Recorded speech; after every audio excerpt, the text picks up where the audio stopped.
Welcome everybody. Thanks for having me come along. This was a Twitter, I guess, happenstance or coincidence, right? I happened to see Neil posted and needed somebody to talk, and I needed some motivation to get this deck done. So, yeah, benefits everybody. So, my name is Michael Godfrey. I'm a senior customer engineer for Microsoft. I work out of Orlando, Florida. I've been with Microsoft for 5 years now, and I specialize in a multitude of things here at Microsoft, mostly infrastructure. So my foundation has always been virtualization. I started off as a ESX administrator, migrated into Hyper-V, and that meant that I eventually moved into what we now call Azure Stack HCI, which is our new edge solution, came out in December of 2020. Has really been a focus about running Hyper-V, software-defined storage, and software-defined networking in hardware that you own in your data center, and then linking that up to Azure for some of the hybrid connect benefits. I also specialize in Azure networking, so that's kind of what brought me into the Azure Virtual Desktop world. Is I understood virtualization, I understood hybrid networking, and that kind of became a natural fit for Azure Virtual Desktop, especially when COVID hit. So that's kind of my foundation. This module that we're talking about is actually a module that I built as part of an offering that we have here in the customer success units here at Microsoft. So if you have a Premier support contract, you can request this delivery for you or your customers and things like that. So obviously I got to sell some Microsoft services at the end of the day. But that said, for this group, it may be a little elementary. I'll try to skip over some of that because we're introducing concepts of Azure Virtual Desktop as well as Azure Stack HCI. And so it's kind of have to be broad about all of them, but I'll cover them all. As always, please ask questions, interrupt me. I really do appreciate questions more than talking to myself, right? So the first thing you have to understand about Azure Virtual Desktop is why we're even doing this. So you guys, as AVD experts or field experts, right, have experience as to why we would do virtual desktop infrastructure in the first place, right? We're moving from this traditional VDI workload solution, which means that we lack the agility and the scale that cloud provides with that complexity and expense that it incurs, right? And we're moving more towards what Azure Virtual Desktop has really exploded on impact with, which is giving that Azure front door experience for connectivity, that Azure management experience, but with, in our case, lately, native Azure virtual machines, right? And giving us the expanse that all of Azure can do. But the problem is not everything for our customers can run in the public cloud or the Azure government clouds or whatever it may be, right? There are workloads that may be latency sensitive, and there may be data locality or data restriction requirements put on to that company. So we announced at Ignite in November the preview of Azure Virtual Desktop on Azure Stack HCI.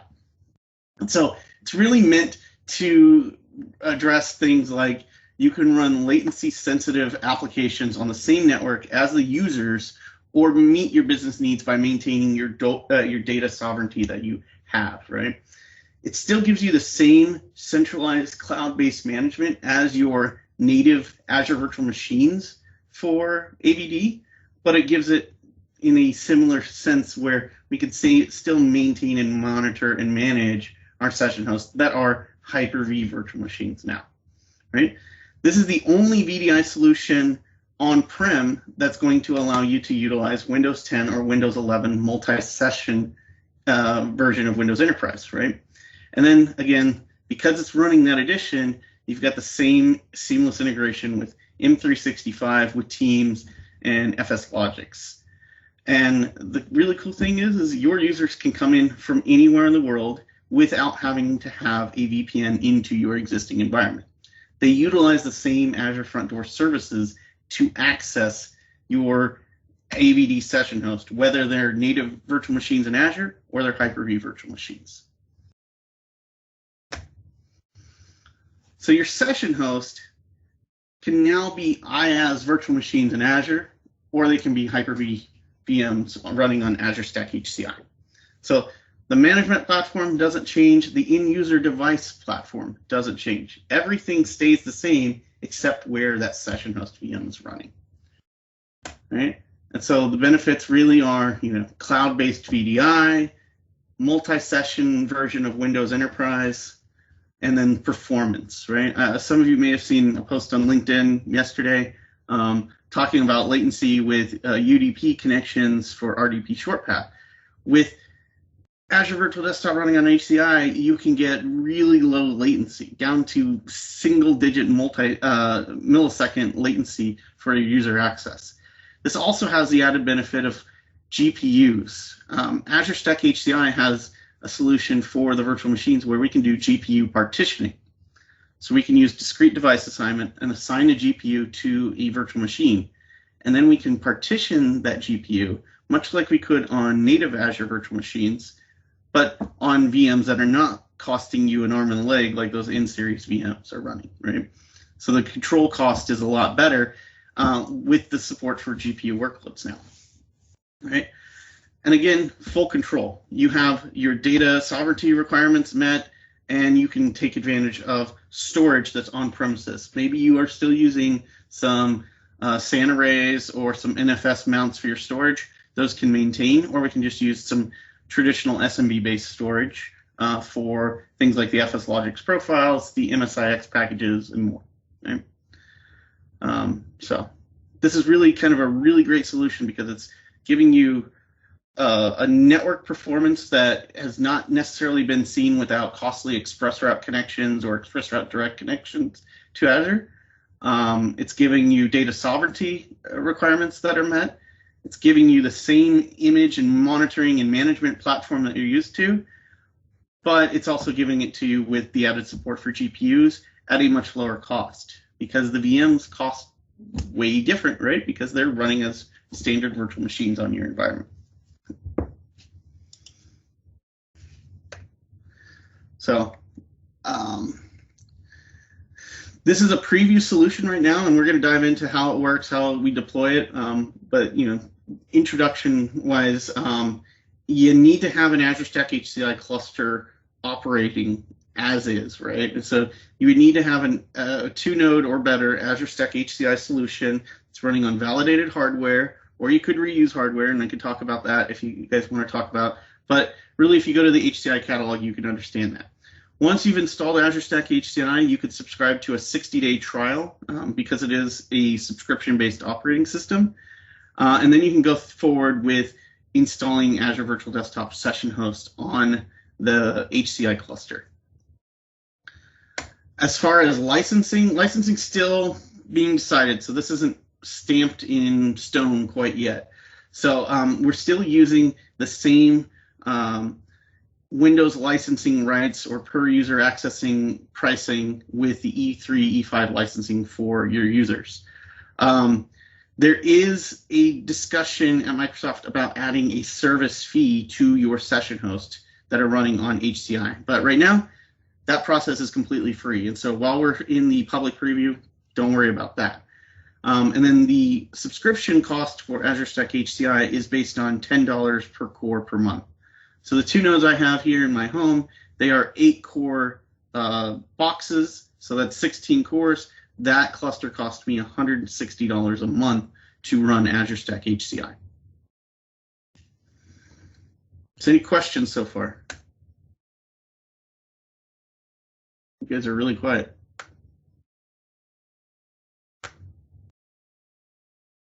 Oh, because I look, Nicholas Chang is gone. So I'm like, okay, maybe they're not there. Yeah, we're all good. We're all good. Okay, cool.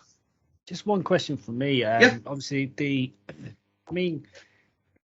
I've not actually done physical deployments in quite a while now. I've been stuck in the land of Azure and sort of desktop as a service in the cloud. But from a hardware point of view, what do you think would be like the cost-wise entry point hardware for, say, a fully loaded server?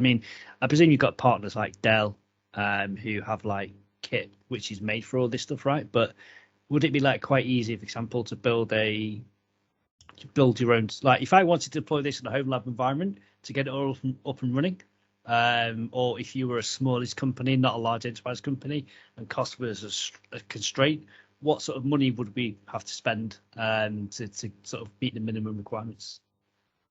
So the minimum requirements for Azure Stack HCI are actually not that high.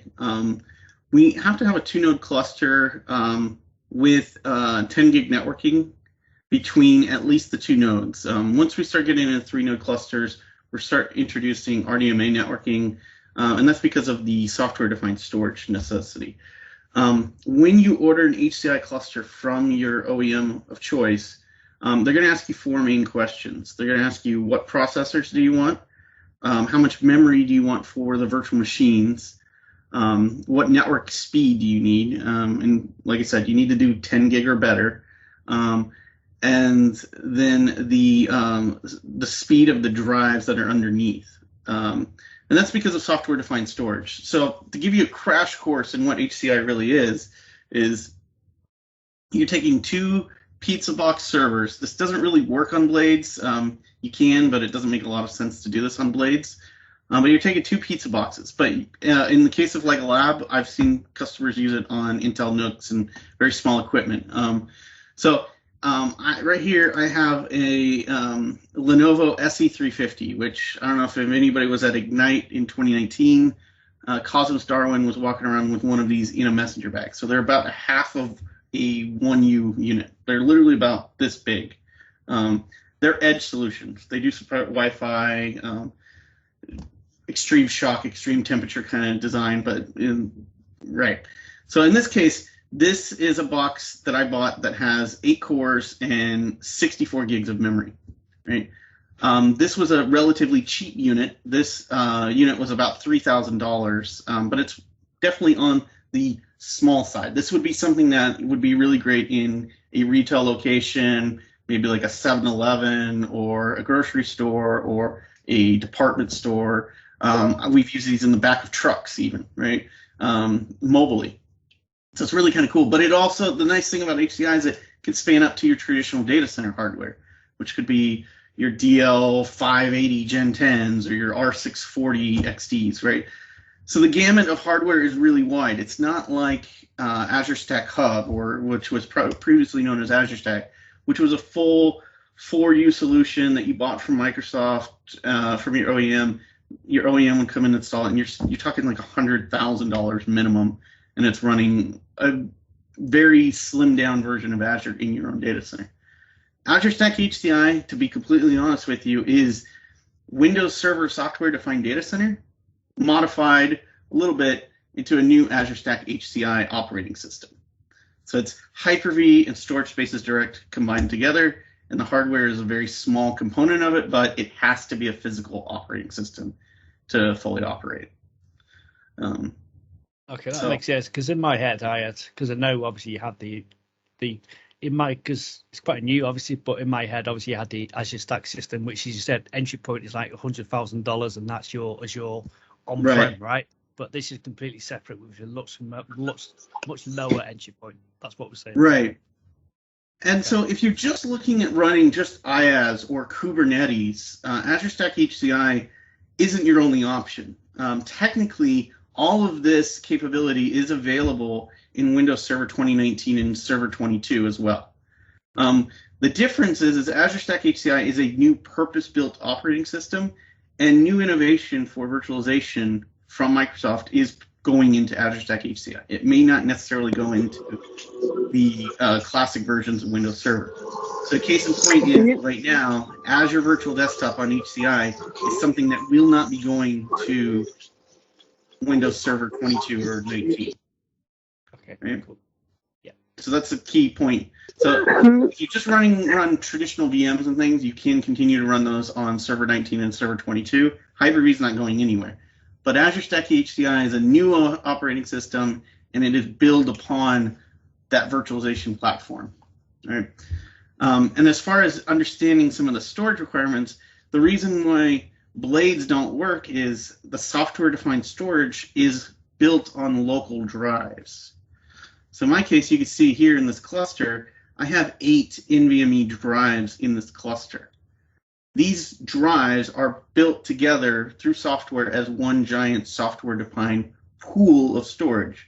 So if you're familiar with vSAN, exact same thing, right? They're taking local drives, they're combining into a SAN array, and then they're using, for the fabric communication, the RDMA networking between the cluster nodes. So the east-west communication. There's a lot of overkill for what AVD on HCI is, but you have to understand that we're building on cluster shared volumes that are built on storage spaces direct, and we're building Hyper-V virtual machines on Hyper-V at the end of the day. I think Michael James got a question, I think.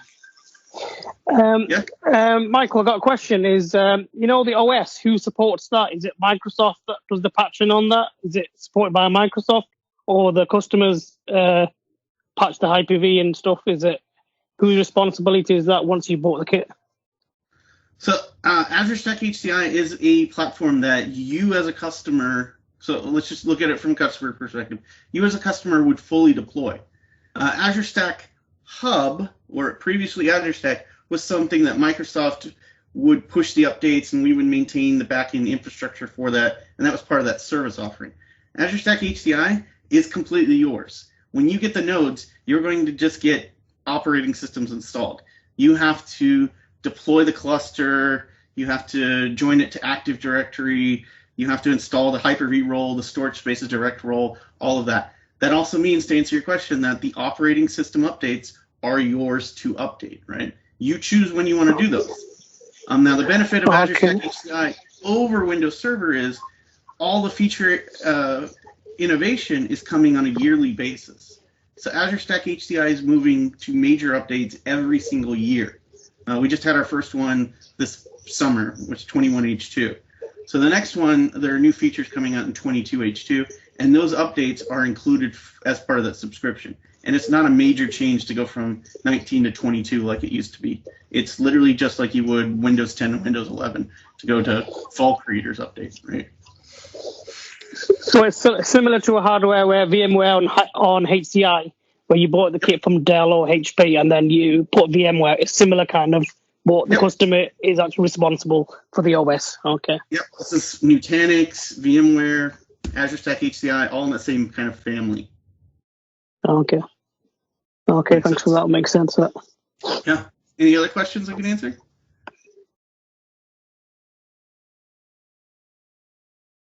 Make sure I'm not missing anything in the chat. No, we've got a general question in the chat, but we'll cover that later on in the Q&A. I think that was the only question for now. Thanks, Michael. Yeah. All right. So Azure Virtual Desktop, just to go over the components, make sure everybody, right, it's got three main pieces to it, right? We've got the client connections, and those are coming from whatever device. We don't really care as administrators, right? Chromebooks, Windows, Mac, Linux, I don't really care, right? Android, iOS. Then it's connecting through the Azure Front Door services, and those are the Microsoft managed services that we're used to, right? And so that's the web access, that's the gateway and the broker, the load balancing, and that's tied to an Azure SQL database that you're not touching, right? Blah, blah, blah. And that would theoretically go through your firewall, though I see far too many customers deploy it without a firewall for my liking. But that would then go to, in this case, for our discussion, that would then connect to your Hyper-V virtual machines running on your Azure Stack HCI cluster, right? So your desktops, your remote application groups, same premise that you're used to. The difference is these VMs are Hyper-V virtual machines at the end of the day, right? So again, nothing changes from the client perspective, right? And nothing changes from the Microsoft managed components, right? We still have web access, we still have the remote connection gateway that's established, the broker, and the diagnostics engine. All of these remain exactly the same. So this covers the same environments that you're used to. I'm going to fast forward through these because you guys all know this by now, right? So you have your personal desktops, you have your non-persistent virtual desktops, which is a pretty common way, right? And then you have your published apps, whether they're multi-session remote apps, they're MSIX packages, and profiles, and so forth. Again, this is all the same, so your pooling or your single users is exactly the same as well, right? And you can use FS logics with this just the same as you've done, with the exception of the storage type, right? And we'll talk about that. As far as what is required, so you have to have a registered Azure Stack HCI cluster, right? So that's the main difference than what you're used to from an Azure Virtual Desktop deployment, right? We've introduced hardware. This hardware has to be registered and active in your Azure subscription. So show you that. So if I go to the Azure portal, right, let me blow this up so you guys can read. We'll go to Azure Stack HCI, which is a first-class citizen in Azure now, right? And you'll see that my cluster is connected, right? And this means that it's registered. It's showing up as a resource in Azure, and you can see my 2 nodes, and then we could turn on the normal things that we would do through Arc integration, right? We turn on monitoring, log analytics, and then all the server management stuff that we would do through Azure Arc, because these physical machines are part of the subscription as a resource, right? So there's that part of it.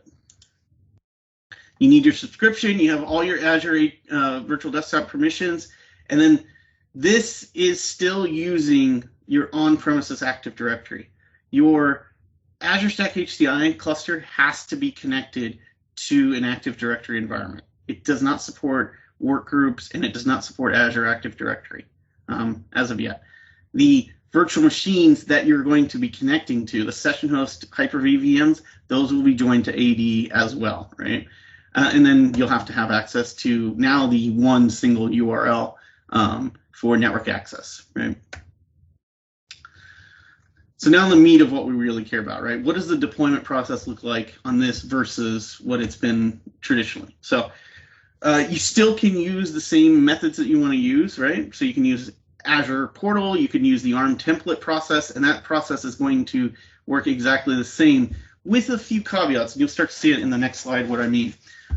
You may also move to PowerShell, and that's actually what I've been working on over the past few weeks, is building a PowerShell script that will go create all the Azure resources that you need by calling a JSON or a bicep template, right? And then it will create the Hyper-V side of the equation and then install the day 0 and day 1 operations onto those session hosts for you, right? It's not quite as automated a process as it is in the Azure native world. There's still a little bit of work, and this is why this preview is tending to be a little longer in the process. So the first thing you're going to do is you're going to create an empty host pool. So you can do that in the portal. You could do that through your templated processes or the API. Yes, Neil. So can I also manage it as because it is Hyper-V, right? Can you also manage it like as you would do with Hyper-V, as in Hyper-V Manager and stuff like that? So go interactively, so you don't have to go through the portal if you don't want to. Yeah, actually, right now it's going to be split on how you manage it. Right? So if you want to live migrate the VMs, you want to increase the memory and things like that, you would continue to use Admin Center, PowerShell, or the RSAT tools or VMM. Okay, so if I've got an existing Hyper-V cluster, for example, on-prem, I can migrate all those resources over to the Azure Stack HCI cluster, and they will show up in the Azure portal as well? Yep. Okay, cool. And then Sebastian's asking, can the host be in a different AD than the virtual machines? Can a platform AD be created only for Azure Stack HCI cluster host?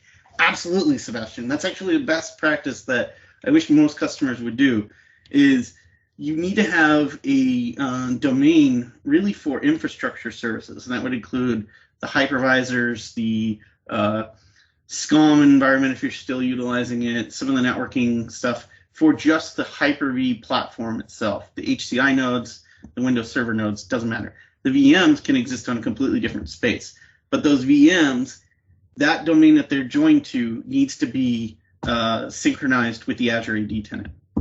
That's the only difference.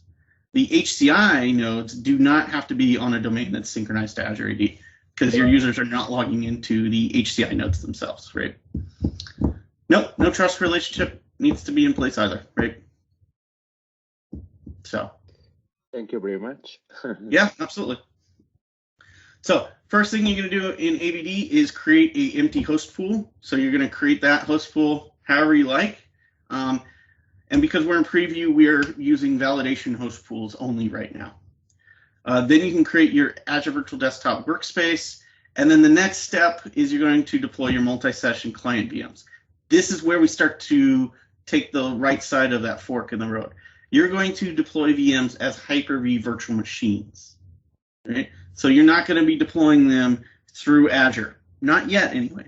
That's another discussion. But you're going to be deploying them through OSD, Hyper-V Manager, PowerShell, Virtual Machine Manager, whatever method you want to do in that fact. Once you've deployed those Windows enterprise VMs or those server VMs or whatever you choose to use for your image, right, you will enable Azure Arc on those new session host VMs. And this is for management purposes of the VMs from Azure. You will then register those session hosts with the AVD services. So I imagine somebody in this group or everybody here has at least taken the manual approach to registering a session host to Azure Virtual Desktop. If you're not familiar with it, I have it broken down in this deck, but you're installing 2 agents and you're using the registration key. You could script this process very easily, right? Not a big deal, but that's the process you have to do as of right now. That's something we are looking at improving. And then you can create your workspace and your application groups like normal, and then you can do your optional configurations. If you used a custom image, you probably need to install FSLogix, Teams, and optimize it, right? Maybe the Office 365 applications, etc. If you're using the multi-session image, then obviously a lot of that's going to be built in depending on which image you get. So the general requirements for this don't change, right? You need the same requirements that you need for Azure Virtual Desktop because we are still doing everything in Azure Virtual Desktop. You probably need a hybrid connectivity scenario, right? Whether you have a site-to-site IPsec tunnel or an express route between your on-premises to your Azure data center environments, right? But the same requirements for AVD exist here that have always existed. And then we need to have a little bit more specific where we continue to use the, Vulcan, you can continue to run if your connection is down, right? But it may be tricky for Azure AD because of synchronized accounts, right? So you do need to use a legacy Active Directory that has to be synchronized with Azure AD. And in this case, you're going to use a storage solution if you're using user profile data. So if you're doing non-persistent, you're going to need an SMB share. You do not want to do this through Azure Files. You don't want to do this through Azure NetApp Files because that traffic is going to be going over your express route or your site-to-site, and it's going to be hitting your egress, right? And then you're going to need some kind of imaging and patch management solution and so forth. How big is the required bandwidth between on-premises and Azure? Well, the connection, regardless of the VPN, the connection can come over the public internet to your session host if you allow that communication. In my case, I'm using private endpoints and I'm forcing that traffic through my VPN connection, and it's what you would standard do for VDI, right? With a VDI deployment on-prem. I don't have those numbers off the top of my head, but that process is exactly the same, right? But nothing more than the user sessions. I mean, because it would be other interaction or not between the platform and Azure. Exactly. Okay, and can we use an existing in-place express route for that? Yeah, absolutely. Okay. Yeah, thank you. You would just make sure that the routes are open, right? Yeah, sure. Thank you. Yeah. So I did not, my site-to-site existed. I didn't do anything special to my site-to-site. Create a new virtual network. BGP took care of communicating that route up to my VPN gateway, in my case, virtual WAN, and voila, chicken's done. So Vulcan has another question. Data stored on the HCI stack goes to the cloud, as in metadata. Host registration data goes to the cloud. The log analytics is up to you, right? And that's where the Arc integration comes in, and we'll talk about that. So First step is you're going to create your empty host pool, right? So standard process, right? You're going to click on the host pools tab. You're going to build out your host pool itself. But the difference is you will not be adding any virtual machines, right? Because we have to do that manually in Hyper-V. Now you're going to need a gallery image if you want to do the multi-session. You can't just go to MSDN or your enterprise agreement and download a Windows 10 Enterprise or Windows 11 Enterprise multi-session. You got to get these from the Azure portal, right? And you got to get them from Azure Managed Disk process. So I've written up a process for this. This is also up on docs.microsoft. But first you have to find an image, and then you got to create a managed disk and then download it. This process can be slow depending on your internet connection. This is where my script is really coming into play, and there's lots of different options for you out there as well. But then you're going to export the VHD that it gets created as a managed disk. You're going to throw it on your cluster shared volume on your HCI cluster, and then basically you can reuse that image multiple times, right? And then you'll probably want to clean up that process, right? Clean up that managed disk so you're not incurring that managed disk expense anymore.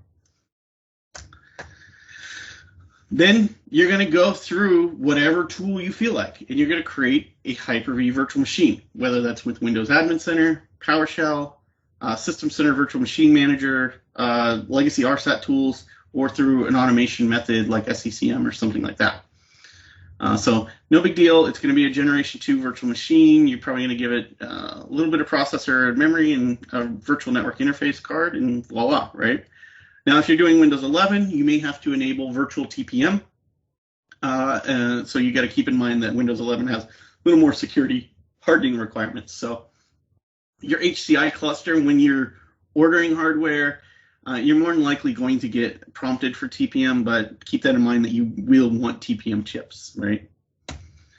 So after you have built your virtual machines, don't worry, I'm going to go through all this process in a demo to show you guys what it looks like.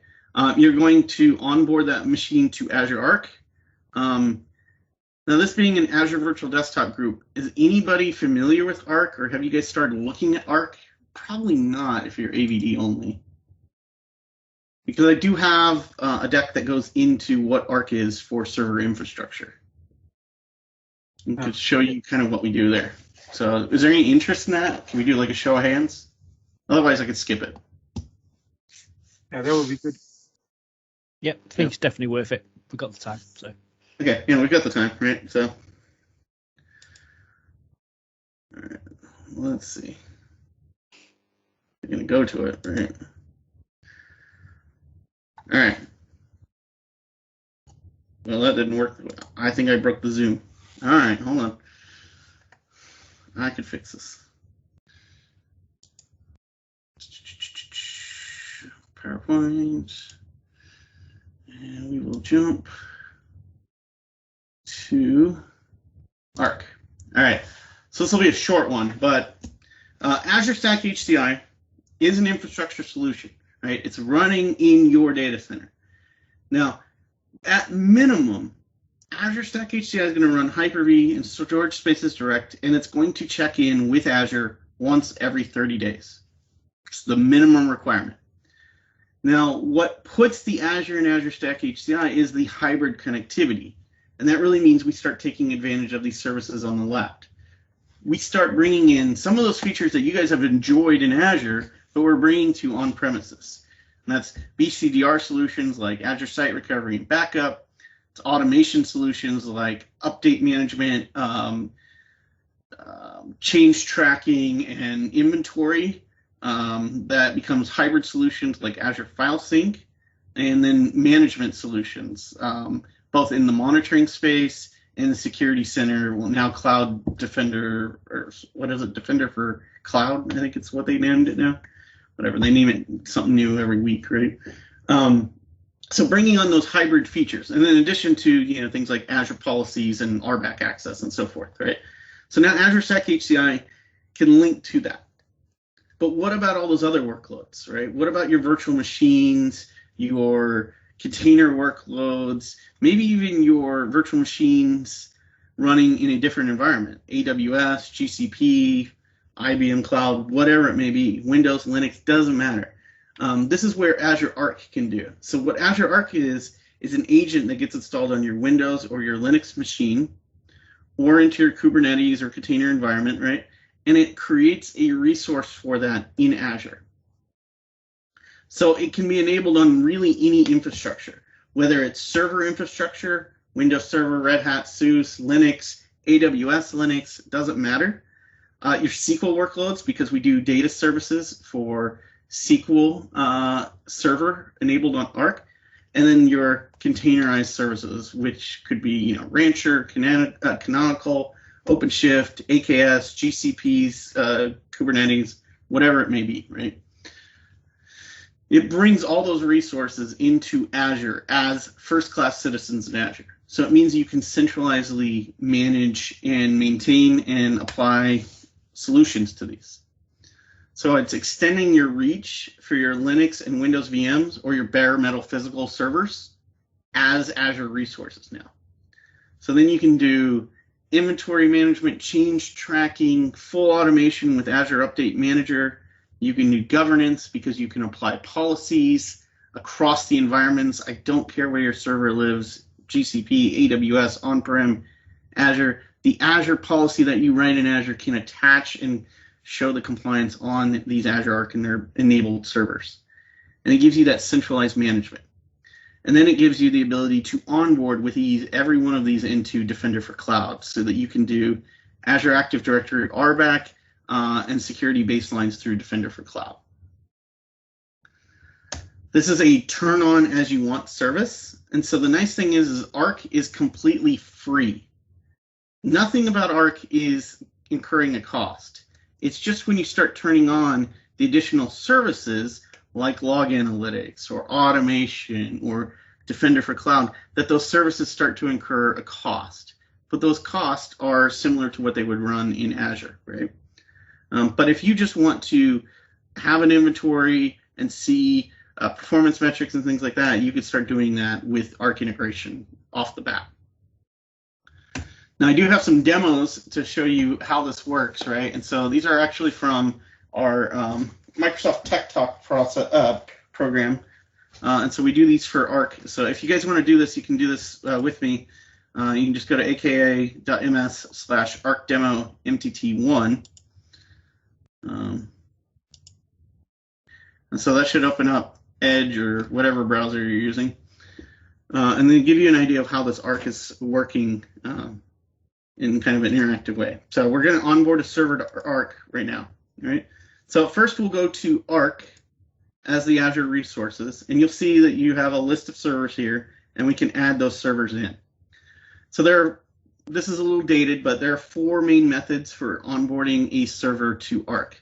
So there's the one-off process, which is we're going to generate an interactive script, and that's going to onboard your Windows server or your Linux server or physical server to Arc.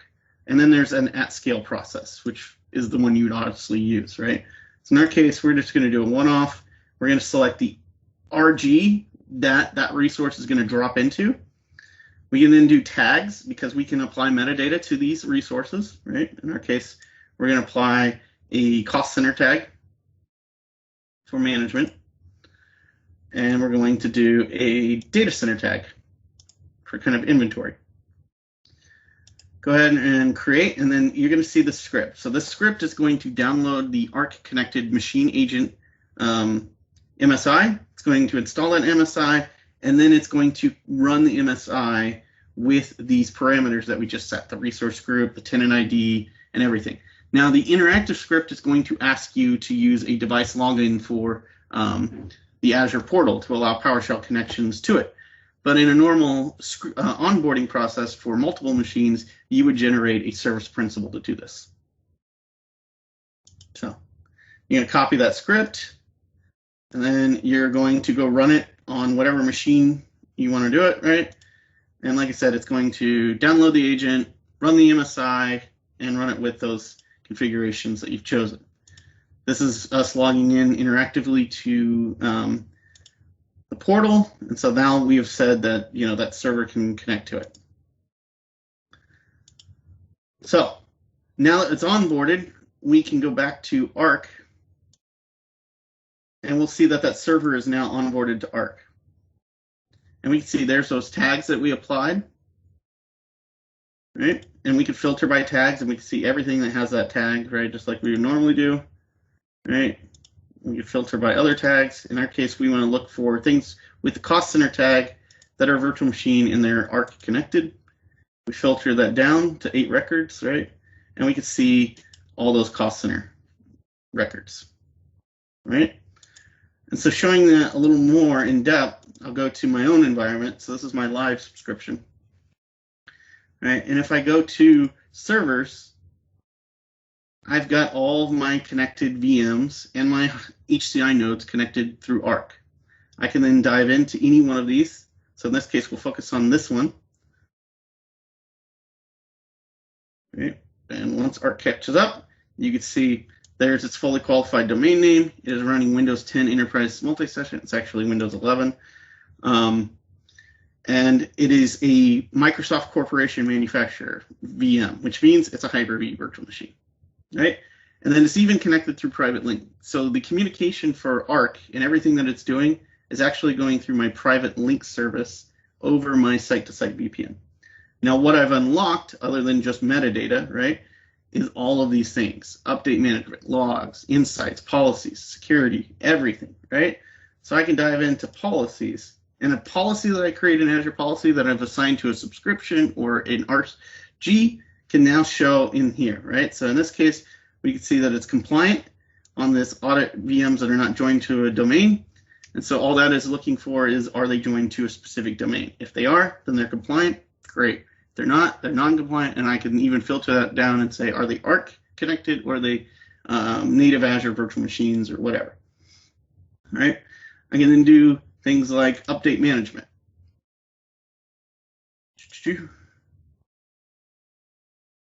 Oh, I don't have this one connected, but let me jump to another server. So, demo gods. All right, so you can see this VMM server, right? I have some updates that are missing, and then I can go in and it's going to give me the missing updates, and then I can schedule an update deployment. Cool thing about this is when I installed the Arc connected agent, I needed to be local admin. That does not mean that it has to be the same admin that I'm now using for Azure to manage that machine. I can now manage machines that I have no privy into because they're connected. So they were installed and authorized with a domain account to install that agent, but now that they're connected, I can manage these. So this could work in like an MSP kind of design, right? So I can push updates, I can do change tracking, I can do insights, so I can use the full power of Azure Monitor and Service Insights, right? So I can do service mapping, I can do performance metrics, and the like, right? So we can see I'm having a problem talking on port 80 to something. It looks like a 8-PIP address. Well, no surprise there, right? And that was of the last 40 minutes. I can dive into performance and start diving in and understanding the performance on this VM running as a Hyper-V virtual machine on my HCI cluster, right? And I can see the performance metrics that I would expect. That also means that I can tie this in with Azure Monitor, which means I can create actionable alerts, right? Should a threshold get crossed, I want it to do this action. Send a service ticket, send an email, send a text message to Bob in accounting, right? All of these things are tied. So now Arc is really bringing this hybrid connectivity, right? So from a management perspective, Arc is giving me a centralized place for managing my virtual machine workloads, monitoring, policy, update management, all from Arc. And that's why the session host that you would deploy with Azure Virtual Desktop on HCI is something you would definitely want to connect through Arc. So I got kind of on a soapbox. It seems like we have some questions.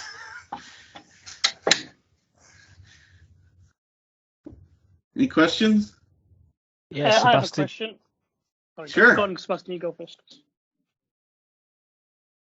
Yes, Sebastian wants to know, does it run on VMware ESX? Yes, it does actually. It's in preview, but you can run it directly on the VMs. That part doesn't matter. But if you want to run it on the ESXi hosts themselves, that's in preview right now, and you'll be able to run Arc and bring in performance metrics and some of the monitoring and everything that you would like from ESX host to Arc as well. Yes. And as well as can I run on a VMware the Azure Stack HCI? No. Azure VMware cannot run on Azure Stack HCI unless you're doing like a nested thing, but that's not something you would do for production. No. I mean, I'm imagining meeting a customer that they have, 20 nodes with vSphere, and they want to keep the vSphere because it's already in place and it's everything deployed, right? So can I use that on-premises computing to build on top of that the Azure HCI? I guess the answer is no, but just to be sure. No, so Azure Stack HCI is a physical operating system. Okay. So Azure Stack HCI would be a competitor to the ESX, right? Yeah, that's what I was getting, but I wanted to be sure. No. So the logical conclusion from your question is, could you run an Azure Virtual Desktop session host VM on ESXi infrastructure? And right now, no. Okay. Because of licensing, blah, blah, blah. We want you to use Azure Stack HCI. So the only place you can run an Azure Virtual Desktop session host legally is on Azure Stack HCI or in Azure. Okay. And is there any way to keep us away from Virtual Machine Manager? Or it's an absolute requirement for Azure HCI? You don't need to use VMM, no. No? It's part of it's just an option then? Yeah, so what I was saying there for the management side of the equation is you can, that's the nice thing about HCI is whatever management tool you want to use, go for it, right? Okay. Let me jump back to that, right? I'm not a big fan of VMM, so. Well, then you and I can't be friends. No, sorry. I'm a big fan of VMM. I've been working on it for years, but it can be challenging, I agree. Okay. But Windows Admin Center, PowerShell, VMM, RSAT tools, if you're still using them, those are still all available. HCI does not care how you manage it. Okay. There's only one exception. It's mandatory. Right. It's not mandatory, right? You need to use something, but, personally, I prefer PowerShell over everything, right? But your tools, there's only one exception to that rule, and it's when you deploy software-defined networking. If you deploy software-defined networking with VMM, you must manage software-defined networking with VMM. If you deploy it with Windows Admin Center or PowerShell, you must manage it with PowerShell or Windows Admin Center. And that's just SDN. It's not Hyper-V, that's not Storage Space Direct, that's software-defined networking. Thank you. Yep. I have a Other question. Azure Arc, is it for on-prem VMs only? So Azure on AVD, Azure on HCI is just for on-prem VMs. Azure Arc. Really, that's a great question. Arc for servers is meant to manage your resources no matter where they are, other than Azure, right? Because the whole point of Arc is to create a resource in Azure for that thing that's not in Azure. So here you can see. Because some of the features you've shown, they're already in Azure. So this is like bringing Azure bits into Azure, into on-prem Azure HCI. Exactly. It's bringing your on-premises things into the tool set that you love in Azure, right? Okay. So you can see from this picture, this is kind of like a high level. What a multi-cloud or on-premises integration would be is you've got native Azure here on the left, right? And that could be your Windows, your Linux VMs, your SQL IaaS VMs, whatever, right? Those don't connect to Arc because they don't need to, right? They just connect to the wealth of services that Azure provides. Policy, RBAC, tags, automation, monitoring, log analytics, Defender, Sentinel, Key Vault, blah, blah, blah, blah, blah, right? Arc has to be the middleman so that those resources that live elsewhere can talk to those Azure services. So that means your Windows servers and Linux VMs running on Azure Stack HCI, right? Your Windows servers and Linux VMs running on VMware, your EC2 instances, your GCP instances, I don't care, right? You install the Azure Connected Machine agent, give us a communication channel to the public or the private in services for Azure, and now those things can start to utilize the Azure services, right? Okay.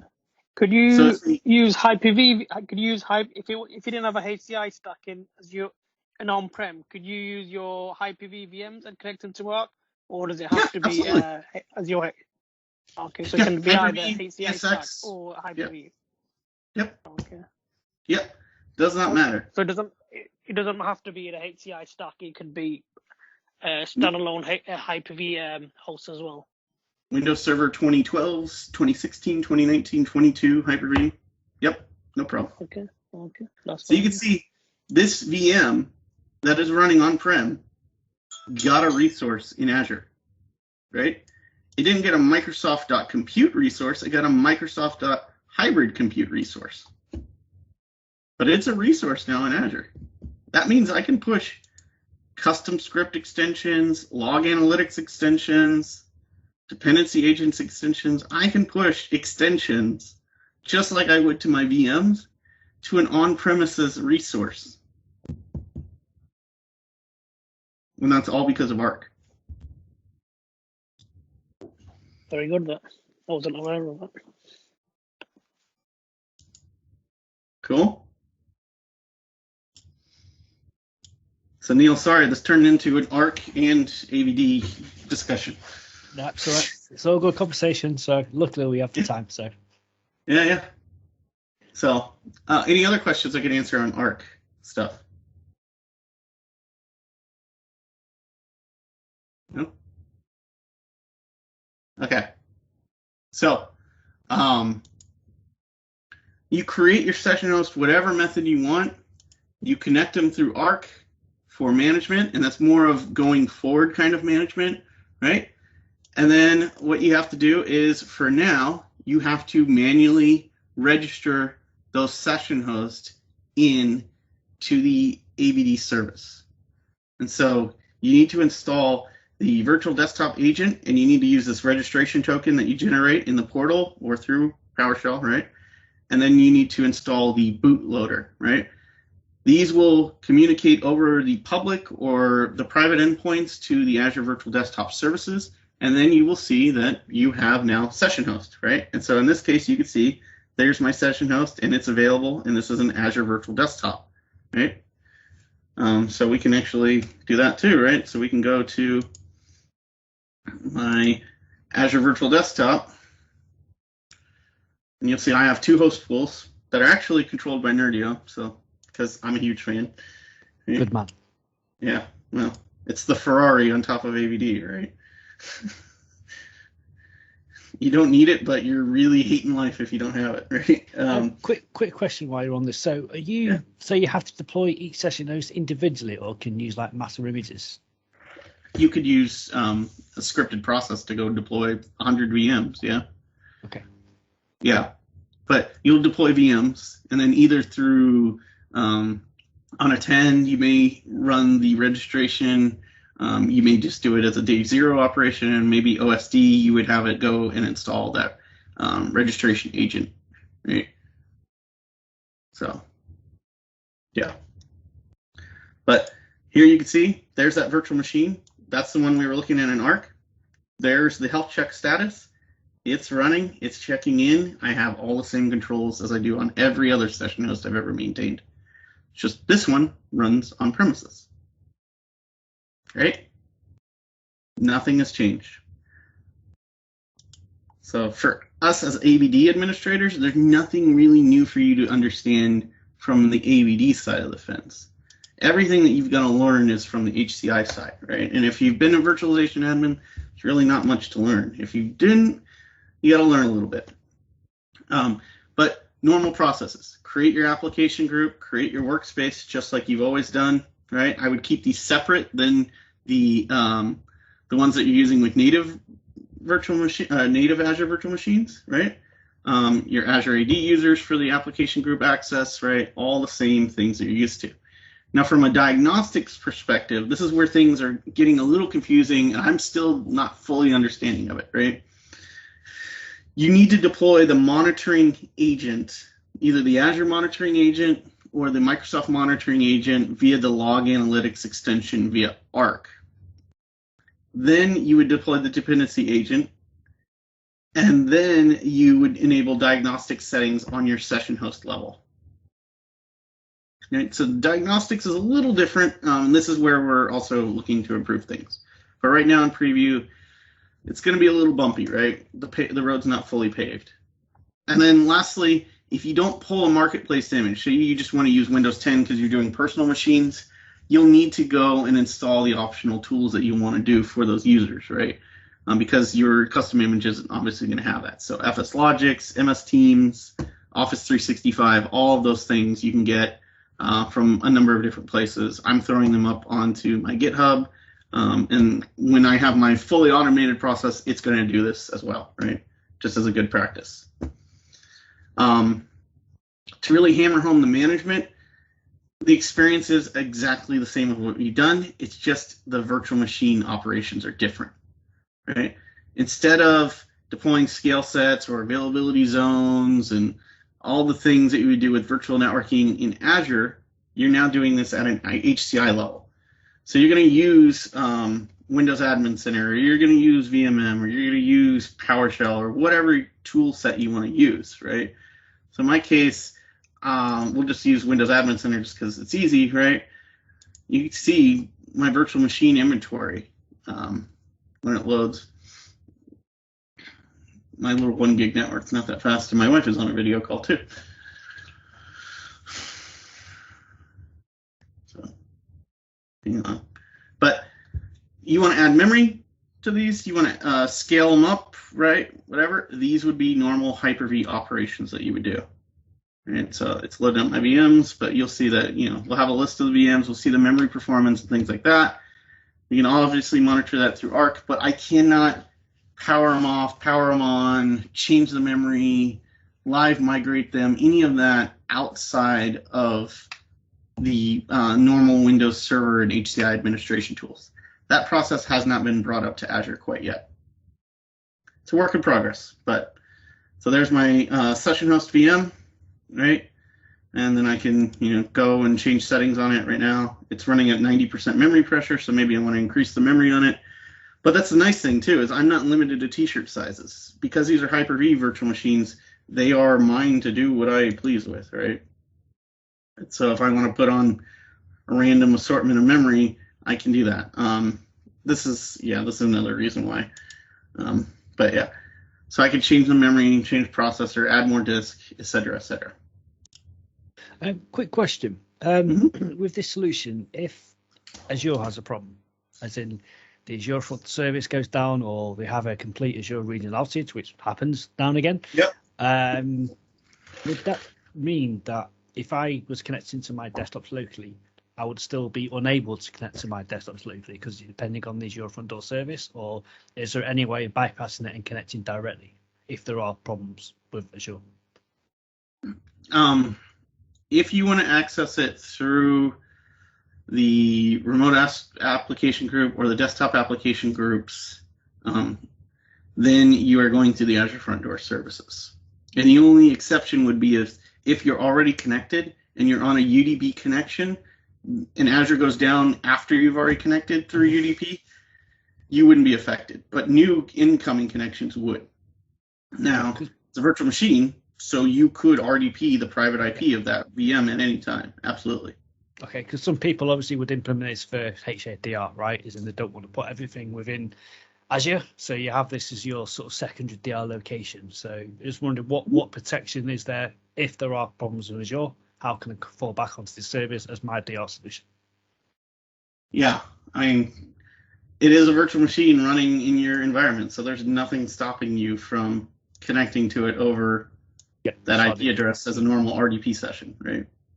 Okay, all right. It's just you won't be able to use the remote desktop services or the web portal to get to it. Okay, cool. Thanks. Yep. And then, your normal group policy, Intune policies, those, of course, still apply because these machines are joined to your domain. So any questions on the deployment process? What about image management? So obviously we're going to handle that a bit differently using this solution, right?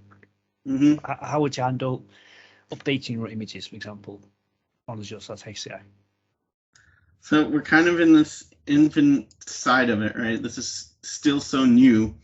In my case, what I would suggest you do is, use Virtual Machine Manager and create templates and maybe a service template kind of process to do that. But that's not something that's, widely been used or widely been discussed, right? To tell you the truth, Neil, there's no real answer for this. If you wanted to use SCCM and deploy new VMs, great, right? And that's what I would typically do. But there is no concept of VM scale sets. The closest you're going to get to golden image kind of management is with VMM, because VMM is the only template tool in the Hyper-V space right now. Got you. Okay. Yeah. So there's no clear answer for that.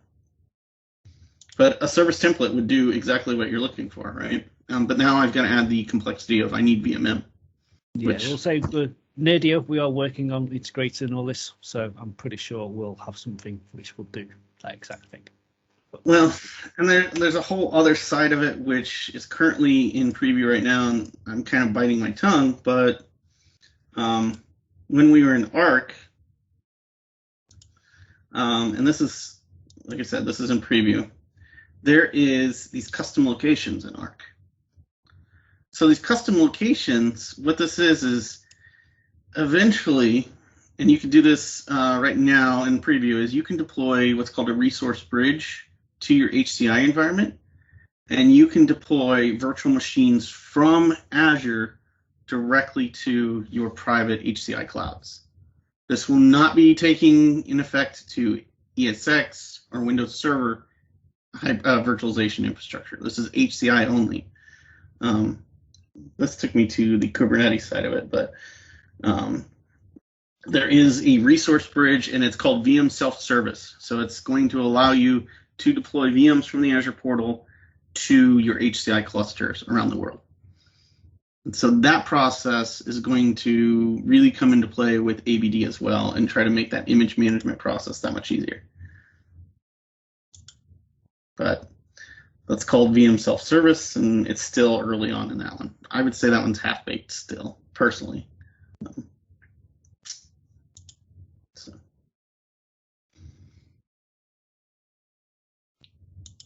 All right.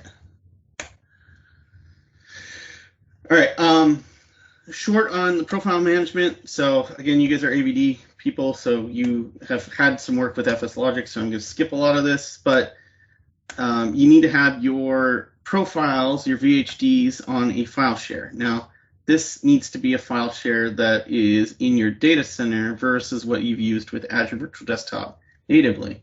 So it almost looks like we're going back in time on some of these things. But in this case, try to get ahead here because I don't like this slide anymore. Because remember, I'm doing this for a lot of people. Normally, we would suggest that you go with Azure Files or NetApp Files for AVD. But in this case, we're reversing that, and we're suggesting that you go with a scale-out file server or Storage Spaces Direct SMB share, right? You could use an Azure file server, not an Azure Files. You could use a Windows file server that is hosted as a VM in your Hyper-V environment, and that's exactly what I'm doing because I'm a very small lab, right? I have been playing around with Azure File Sync and replicating those profiles up to my Azure Files location, but talking to the product group, that is in no way advised because of the lock handling. It doesn't really work. It does work for me, but again, it's me and me alone, and that's testing this out. So I wouldn't suggest that for a real environment. So, going into what it looks like in real life, I mean, I've showed you quite a bit of the Azure side and the Hyper-V side of the equation. So from a Azure side, right, nothing changes as far as Virtual Desktop is concerned. Your host pool is still a host pool. It's just now connected to VMs that are running on-prem. And so I can, send log off messages, scale out, right? But if I try to scale out, that's the thing, or use the scaling plans, you're going to see that that's not really going to work for me, right? If I try to add a session host, well, this is going to default and say, well, okay, I got to set up a registration key, but it's going to try and create an Azure virtual machine. It doesn't know that we're using this in Hyper-V. So can't do that really. Application groups, you can create an application group, you can create your remote application groups, and they work exactly the same. So if I wanted to publish a new application, no big deal, right? From my user's perspective, everything remains the same. So I don't know, we'll do Excel. I'm going to troubleshoot that anyway, but yeah, there. Okay, Excel is published, and then if we were to bring up the experience for the user, right?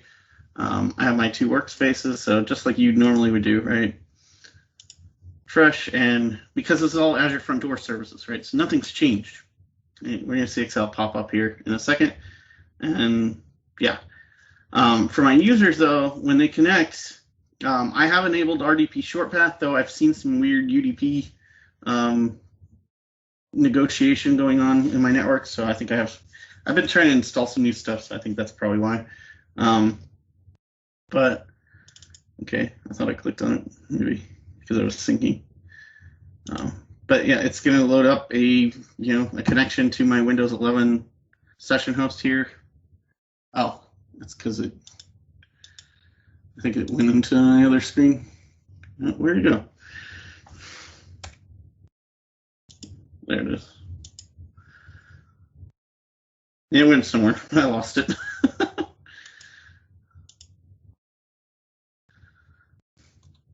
Where'd it go? Okay. Oh, we've been using it all damn day. Now it's going to break in front of you guys, apparently. Demo gods around your force. Yeah. So, so the quality is good, but it's on TCP and it's 85 milliseconds. So it's going all the way to Virginia. I don't know why. If I look at the event logs, I see some UDP handshake issues. So I got to figure out what's causing that. But I mean, it's still good experience, right? And then user is seeing it, right? And it's a virtual machine. It's running. It mounted up my FSLogix profiles, but it mounted it up from a file share running on a Windows VM. So I guess the easiest way is to go to disk management. There's the profile, there's the VHD. Yeah, no big deal, right? And it's actually coming from an SMB share that is synchronized through Azure File Sync for me. Profiles. Yep. So there you go. There's the FSLogix profile, and there's the read-write copy because I am doing concurrent access, right? So experience is just the same. FSLogix is installed and it's connected. So anything you guys want me to show you? Because it's really not a lot to show you. It's the most exciting thing is the connection.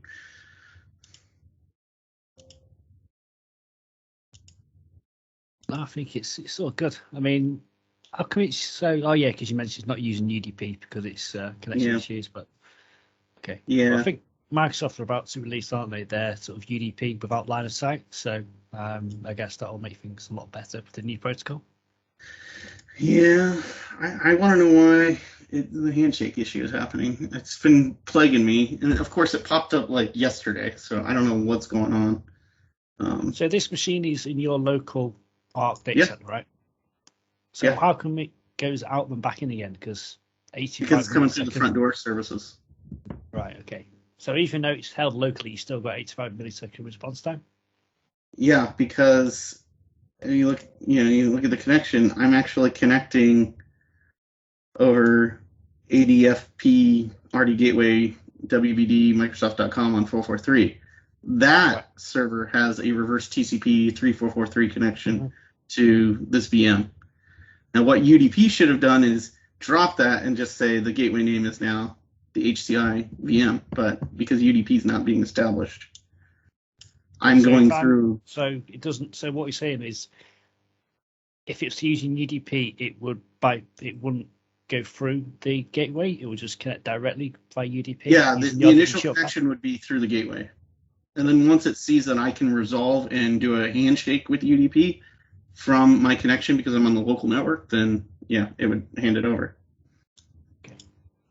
But something's going wrong with mine. So does that mean then for production environments, the UDP is a requirement if you're using Azure Arc for connectivity wise? That has nothing to do with Arc, honestly. Arc is just communicating up to Azure, so it's a resource. Now this is still AVD concepts, right? If I was on native Azure Virtual Desktop and I had a VPN that was to the virtual network that the session host VMs were in, I could use UDP, just the same, right? And not go over the wide area network. I could go over my site-to-site VPN or my express route. In my case, I would love to be using UDP because the server is sitting right above my head in the attic, right? But because it's not doing that UDP handshake, I'm seeing an issue, right? If I go into it's Windows, I forget where. I've been looking at the logs all damn day, and now I can't think of it. But it's in this remote. Where'd you go? Where'd you go? It's this guy over here. RDP core operational, and there it is. Yeah, I'm getting all these kind of, yeah, but I mean, you get the idea. You just don't want to see this, right? But yeah, I'm seeing UDP handshake issues that are passing on. Right. So those are the client disconnection. Yeah. So I got to figure out what's going wrong, but it's a UDP handshake. I know that for sure. But yeah, ideally it would, and that's, you know, I sent you a screenshot the other day of me getting 1 millisecond. It was on that exact virtual machine. Right?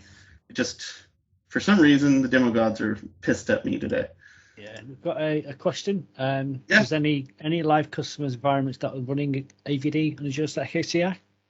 No, well, it's currently in preview, so I don't know of anybody doing it really. Okay.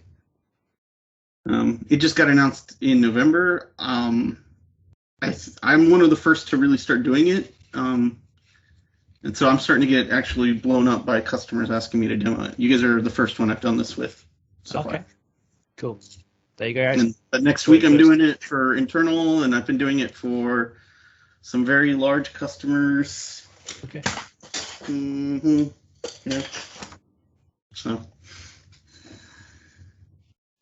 Awesome. Yeah.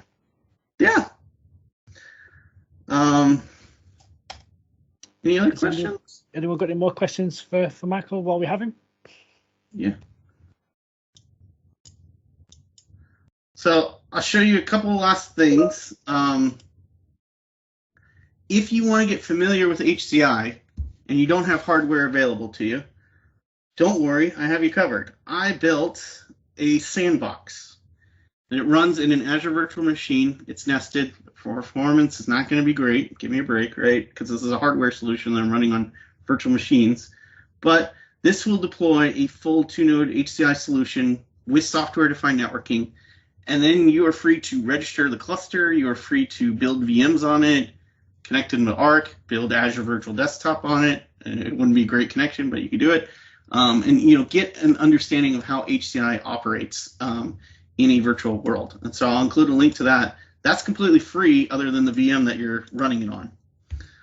As far as services that Microsoft can offer you for this, and probably not as interesting to you folks, but it may be useful for your customers, is we do have 2 offerings in this space. Sorry, you got to deal with a little sales pitch.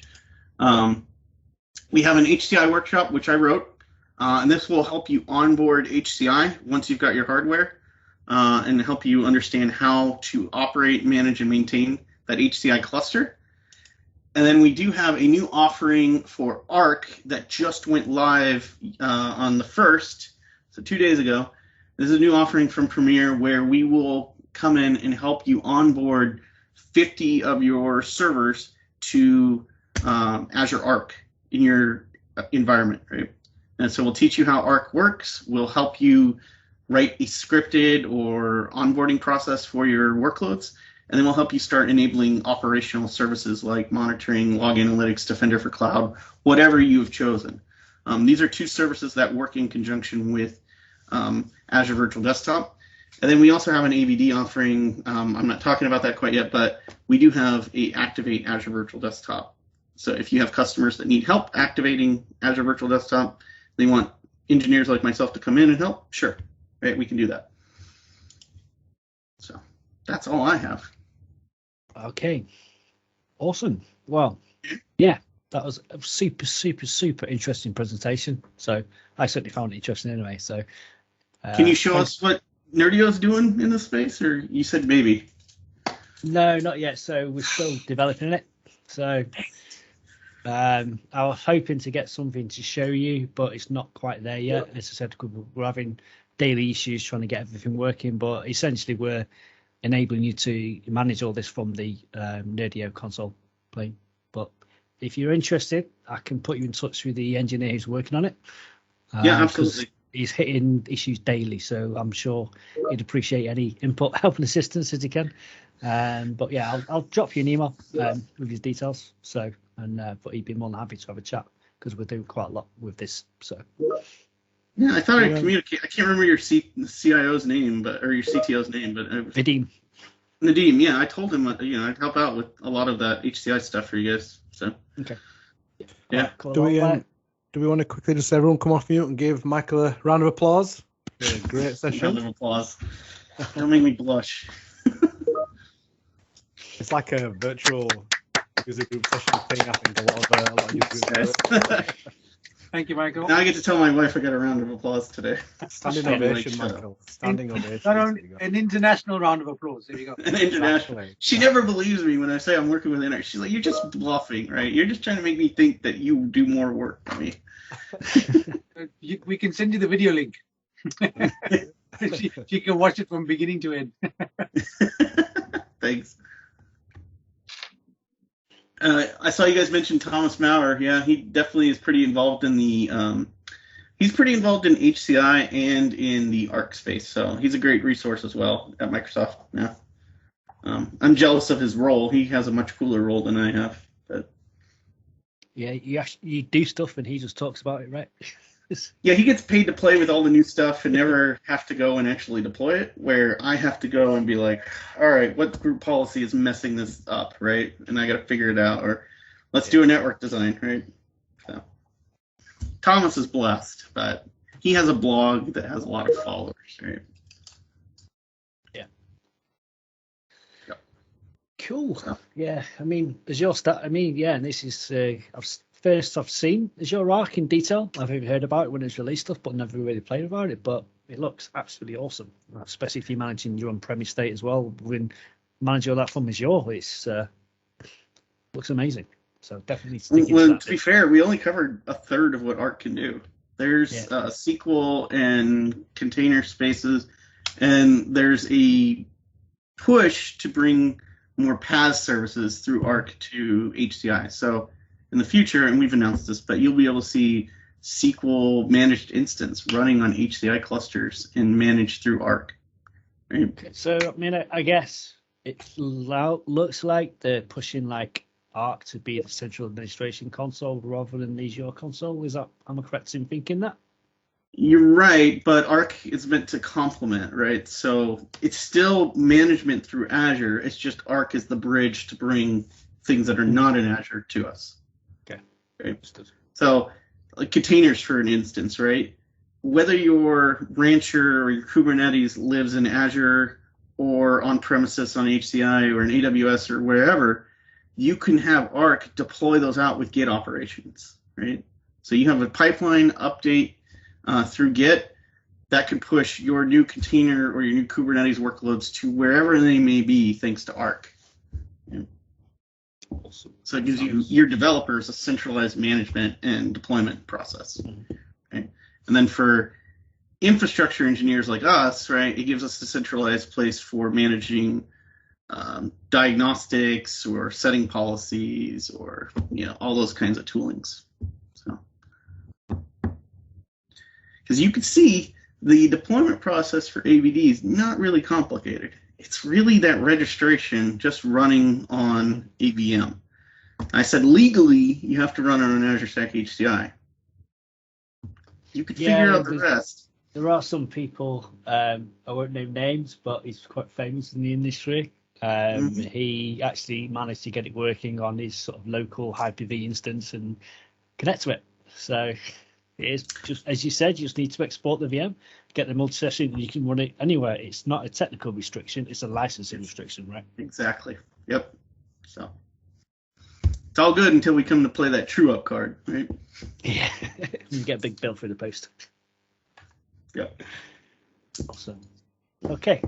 Any more questions from Michael before we leave him to go and figure out his UDP issue, which I'm sure he's going to go and do? I got more things to do, but yeah, that's probably midnight work. No? Thank you, Michael. Awesome. Okay. Appreciate it. Thanks for all your time, Michael. Across the pond. Yep. All right. Thanks. Thanks. Cheers. Bye-bye. Cheers. Bye.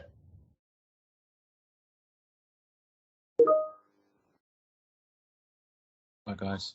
Right. See you later, everyone. Hopefully, speak to you soon.